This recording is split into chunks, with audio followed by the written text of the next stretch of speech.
মাংস খেতে কার কার ভালো লাগে না বলো তো? আমার তো খুব ভালো লাগে।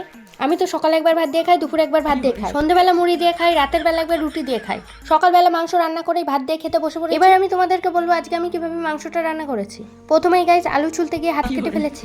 তাতে কি, আমি কিন্তু থামিনি, আলু কেটে আলু ধুয়ে ভাজতেও বসিয়ে দিয়েছি। যদিও মাংসের থেকে আলু বেশি, 4 বেলা মাংস খেলে আলু তো লাগবেই।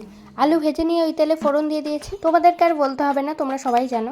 এরপরে যেমন তেমন করে কেটে রাখা পেঁয়াজগুলো আমি দেখো ভাজতে বসিয়ে দিচ্ছি। পেঁয়াজ যদি ভাজতে হয় তাহলে কাটার কি প্রয়োজন গাইস? সবাই কাটে তাই কাটি, নালে আর কাটতাম না গাইস। আগে থেকে ধুয়ে রাখা মাংসটা দেখো আমি দিয়ে একটুখানি ভাজা ভাজা করে নেব।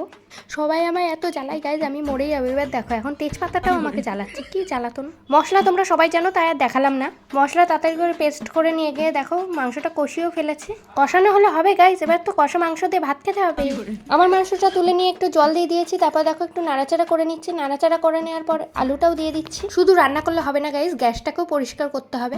গ্যাস ভালো করে পরিষ্কার না করলে গাইজ আমার মা উঠতে বসতে কথা শোনায়, তাতে আমার কি, আমি কোনো কথা কানেই নিই না।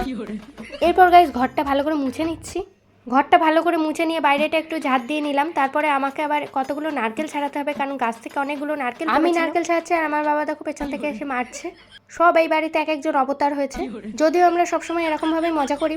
নারকেল ছাড়াতে ছাড়াতে গাইস আমার অবস্থা একদম খারাপ হয়ে গেছে, কারণ আমি প্রচুর নারকেল ছাড়িয়ে ফেলেছি। তোমরা দেখতেই পাবে, এই দেখো 7খানা নারকেল আমি ছাড়িয়ে ফেলেছি। এই নারকেলগুলো দিয়ে গাইস নাড়ু করবো, এই জন্য এতগুলো নারকেল ছাড়িয়েছি। আর এই দেখো গাইস সমিজের বডি সিরামের কোটো, আমি কিন্তু কোনো কোটোই ফেলি না, কোটোর মধ্যে দেখো বডি ওয়াশ ঢেলেছি। তারপর আমি স্নান করতে চলে গেছিলাম। স্নান করে বেরোনোর সময় দেখেছো কত সুন্দর ফুল দিয়ে সাজিয়েছি। কেউ তো আমার পায়ের সামনে ফুল রাখবে না, আমি নিজেই রাখি। তারপর তাড়াতাড়ি করে নাচানাচি করে একটুখানি পড়াতে চলে গেছিলাম, পড়িয়ে আসছি এখন বাড়িতে।